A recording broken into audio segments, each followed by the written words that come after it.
Hey, what's going on? We're coming back with some more finally famous episodes. Ingrown toenails. Of course, ingrown toenails are a nuisance for pretty much everybody. I don't think I know anybody who can appreciate an ingrown toenail. But beyond that, there are several reasons why ingrown toenails can happen. One of those reasons being, the curvature of the actual nail to curve downward like that. Those are the pictures that we normally see online, and those are the pictures that everyone thinks is the only reason for an ingrown toenail.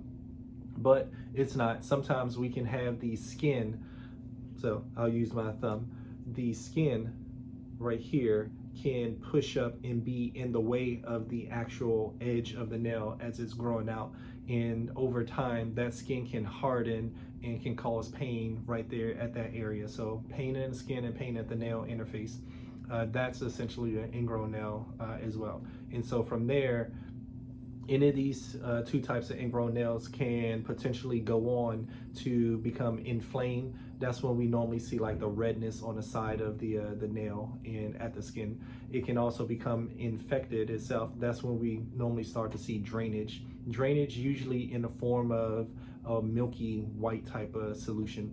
And even before that, sometimes we'll have like a yellowish color.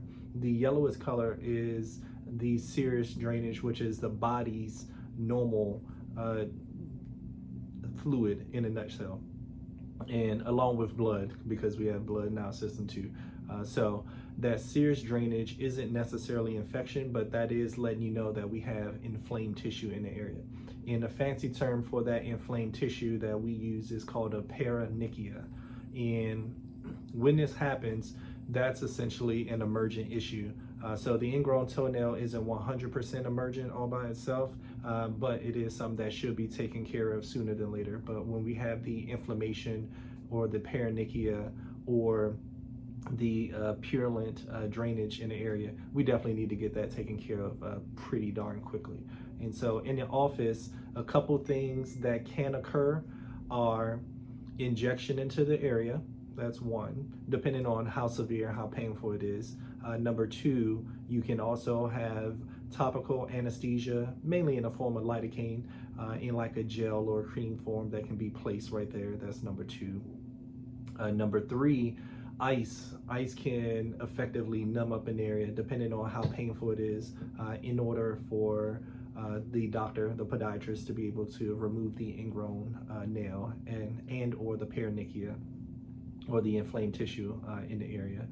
Number three, there's a little vibratory device that creates enough of a vibration on the actual toe, and it essentially kind of distracts the nerves. And so between those options, generally speaking, we're able to get the ingrown nail out and or get the inflamed tissue or the hardened tissue out of the area. So if you do have an ingrown toenail, get it checked out pretty quickly.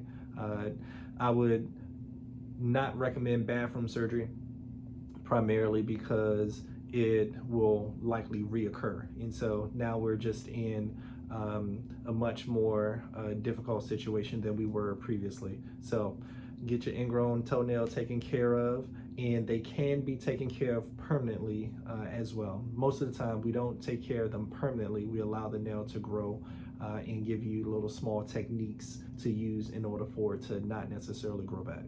But it can be taken care of permanently as well, which makes life a little bit easier for you. But until next time, next topic, I'll see you later. Bye-bye.